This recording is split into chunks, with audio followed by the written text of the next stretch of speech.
বেণীমাধব, বেণীমাধব, তোমার বাড়ি যাব। বেণীমাধব, তুমি কি আর আমার কথা ভাবো?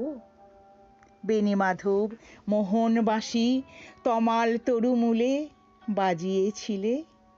আমি তখন মালতী স্কুলে ডেস্কে বসে অঙ্ক করি, ছোট্ট ক্লাস ঘর, বাইরে দিদিমণির পাশে দিদিমণির বর। আমি তখন নবম শ্রেণী, আমি তখন শাড়ি। আলাপ হলো বেণীমাধব সুলেখাদের বাড়ি।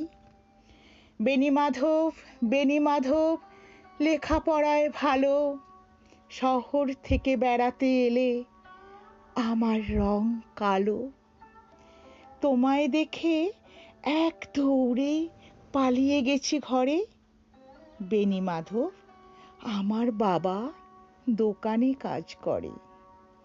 কুঞ্জে অলি গুঞ্জে তবু ফুটেছে মঞ্জরি, সন্ধেবেলা পড়তে বসে অঙ্কে ভুল করি।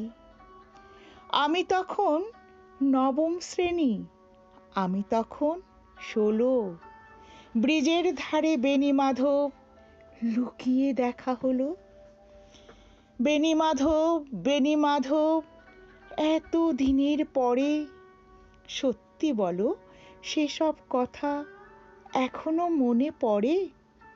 সেসব কথা বলেছো তুমি তোমার প্রেমিকাকে? আমি কেবল একটি দিন তোমার পাশে তাকে দেখেছিলাম আলোর নিচে, অপূর্ব সে আলো। স্বীকার করি দুজনকেই মানিয়েছিল ভালো।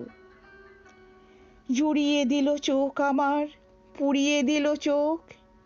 বাড়িতে এসে বলেছিলাম ওদের ভালো হোক। রাতে এখন ঘুমোতে যাই একতলার ঘরে, মেঝের পরে বিছানা পাতা, জ্যোৎস্না এসে পড়ে।